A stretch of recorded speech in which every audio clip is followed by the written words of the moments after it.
Hello friends, आज मैं आपको बूलियन फंक्शन सिंप्लीफिकेशन की एक और टेक्निक के बारे में बताऊंगा।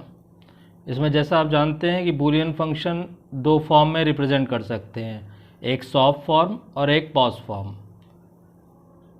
आज के लेक्चर में मैं आपको ये बताऊंगा कि अगर कोई बूलियन फंक्शन पॉज फॉर्म में आपको दिया हुआ है तो उसको आपको सिंप्लीफाई करना है और जो आंसर आएगा आपका वो आपका सॉफ्ट फॉर्म में आएगा।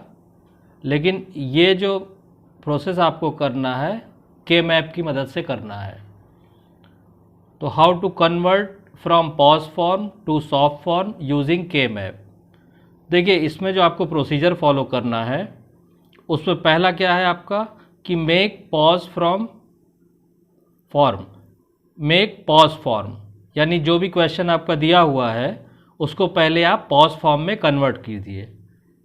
पॉज फॉर्म में कन्वर्ट कीजिए मतलब जैसे मान लीजिए आपका ये क्वेश्चन मैंने लिया हुआ है, यहाँ पे a प्लस बी है इसमें और फिर b बार प्लस c है। तो देखिए इसमें c वेरिएबल नहीं है इस टर्म में a वेरिएबल नहीं है।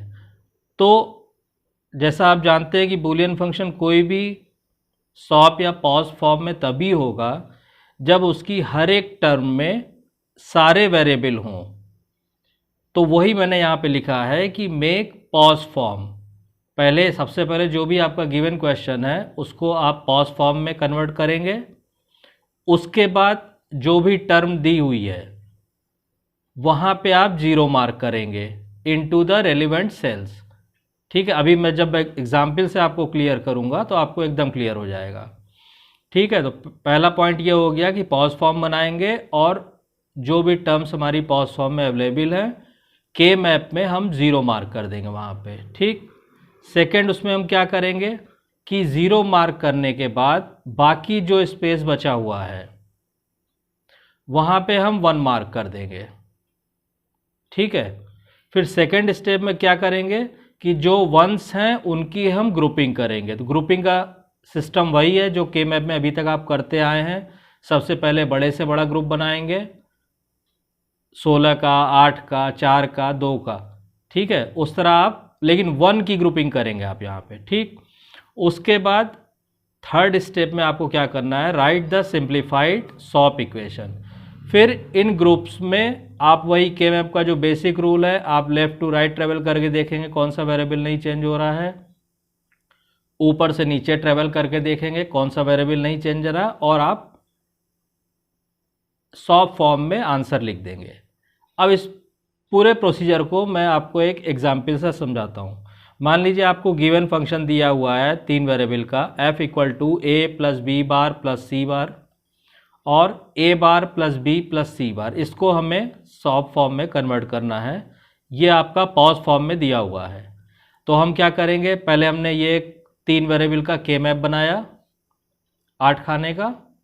ठीक है, 8 डिविजन्स का के मैप बना दिया ए बी सी। उसके बाद देखिए पहली टर्म देखिए a plus B bar plus C बार।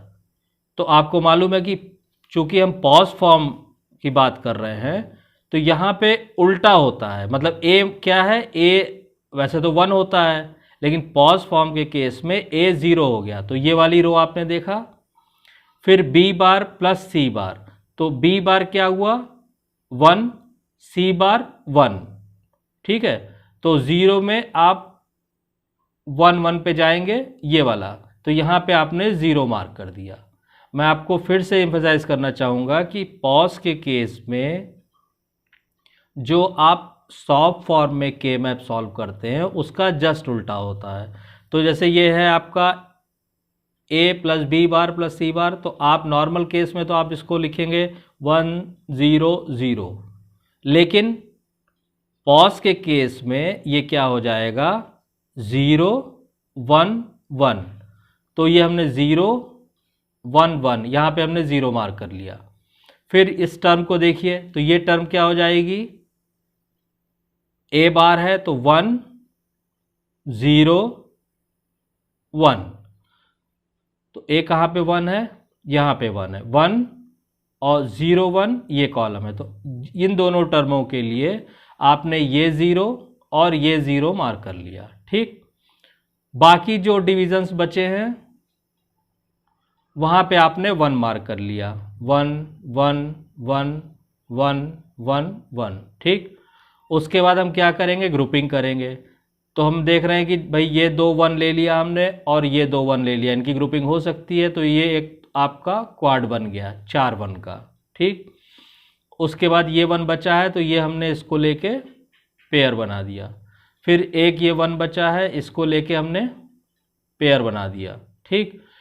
अब जब हम इसको लिखेंगे सॉफ्ट फॉर्म में, तो पहले देखिए ये क्वाड को डिस्कस कीजिए।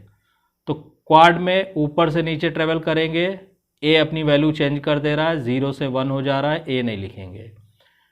यहाँ पे देखिए बी सी की वैल्यू 0 0 है, यहाँ पे 1 0 है, यानी सी जो है, सी की वैल्यू यहाँ भी 0 है और यहाँ भी 0 है, तो और सी की वैल्यू क्या है 0, तो हम इसको लिख देंगे सी बार। अब आप कहोगे सर अभी तो आपने उल्टा कहा था। हम यहाँ पे सी बार को 0 को सी बार इसलिए लिखेंगे क्योंकि हम जो आंसर निकालना है हमको वो सॉफ्ट फॉर्म में निकालना है। तो ये जो आपका आंसर आ रहा है ये सॉफ्ट फॉर्म में आ रहा है, और सॉफ्ट फॉर्म में क्या होता है, वेरिएबल को 1 लेते हैं और उसके कॉम्प्लीमेंट को 0 लेते हैं। इसलिए ये जो सी की वैल्यू 0 रह रही है इसको हमने सी बार लिख लिया, प्लस अब इस पे आ जाइए। इसमें देखिए ऊपर से नीचे तो ट्रेवल करना नहीं है, तो ए जो है आपका ए बार रहेगा और 0 0 0 1, तो बी फिर नहीं चेंज हो रहा है यहाँ पे, तो हमने अब क्या है बी 0, तो ये हमने लिख दिया बी बार। तो ए बार बी बार ये आ गया, प्लस अब इस पेयर में आ जाइए, इसमें ए की वैल्यू 1 है तो हमने ए एज इट इज़ लिख लिया। फिर ऊपर देखिए 1 1 और 1 0, बी की वैल्यू फिर नहीं चेंज हो रही है, 1 यहाँ पे भी थी 1 यहाँ पे भी है, तो हमने ए भी लिख लिया। तो इस तरह से जो पॉज फॉर्म में हमारा गिवन क्वेश्चन था वो के मैप की मदद से आप इसको ईजिली सॉफ्ट फॉर्म में कन्वर्ट कर सकते हैं, और ये आपका आंसर आ गया, ठीक है। तो आई होप कि आपको क्लियर हो गया होगा। एक और एग्जाम्पल लेके इसको समझ लीजिए कि मान लीजिए एग्जाम्पल 2 ये दिया हुआ है कि f is a function of 3 variable a plus B और b बार प्लस सी। तो पहला स्टेप फॉलो कीजिए, मेक पॉज फॉर्म। तो पॉज फॉर्म करने के लिए हमें क्या करना पड़ेगा, यहाँ पे c और इंटू सी बार, क्योंकि हमें मालूम है कि बूलियन अलजेब्रा में x इंटू एक्स बार क्या, x इंटू एक्स बार क्या होता है 0। तो अगर इसमें हम a प्लस बी में 0 जोड़ देंगे, a प्लस बी प्लस 0, तो ये तो वही चीज़ हो गई जो दिया हुआ था, ठीक है। अब इस 0 को हमने क्या लिख लिया, इस 0 को हमने लिख लिया c इंटू सी बार, क्योंकि बूलियन लॉ से ये स्टैंड करता है। तो हमने इसको लिख लिया a plus B plus C into C bar. इधर ही यहाँ पे क्या है, a नहीं है, तो a इंटू ए बार हमने ऐड किया, मतलब 0 ऐड किया, और प्लस बी बार प्लस सी कर लिया, ठीक। अब डिस्ट्रीब्यूटिव लॉ से इसको हमने खोल दिया, तो एक आ गया a plus B plus C into A plus B plus C bar. फिर ऐसे यहाँ पे आ गया a plus B bar plus C into A bar plus B bar plus C. ये आपका पॉज फॉर्म में आ गया। अब आप 3 वेरिएबल का आपने के मैप बनाया 8 डिवीज़न का, ठीक। और जो जो टर्म आपके क्वेश्चन में है उसको आपने यहाँ 0 मार्क कर लिया। तो देखिए ये पे f क्या है, a प्लस बी प्लस सी, और देखिए अभी ये पॉज फॉर्म है, तो ये क्या हुआ 0 0 0, तो 0 0 0 यहाँ 0 कर लिया। फिर यहाँ आ जाइए 0 0 1, तो 0 और 0 1 ये 0 मार्क कर लिया। सिमिलरली बाकी 2 टर्म को हमने मार्क कर लिया यहाँ पे, ठीक। उसके बाद जो डिवीज़न बचे ये और ये, यहाँ पे हमने 0 मार्क करने के बाद खाली स्थानों पे हमने 1 मार्क कर लिया, ठीक है, ये मार्क हो गया।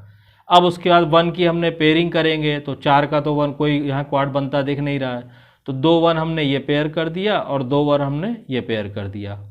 और फिर जैसे नॉर्मली हम लिखते हैं f ग्रुपिंग ऑफ 1 के बाद हम लिख देंगे f इक्वल टू, अब इस पेयर में देखिए a नहीं चेंज हो रहा है, ऊपर b बार नहीं चेंज हो रहा है, तो a b बार आ गया, प्लस इसमें ए चेंज हो जा रहा है, बी सी अपना यहाँ भी 1 1 है, यहाँ भी 1 1 है, तो बी सी, तो ये प्लस बी सी, तो ये आपका आंसर आ गया सॉल्व फॉर्म में।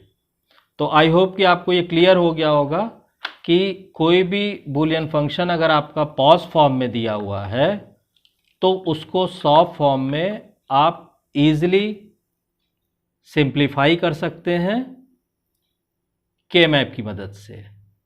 तो आई होप कि ये लेक्चर आपके लिए यूज़फुल होगा। अगर आपको मेरे प्रीवियस लेक्चर और ये लेक्चर यूज़फुल लगते हैं तो आप मेरे चैनल को सब्सक्राइब कर सकते हैं, ताकि और भी आने वाले दिनों में जो मैं आपको टॉपिक्स पढ़ाऊँगा उसकी नोटिफिकेशन आपको तुरंत मिल जाएगी। Thank you.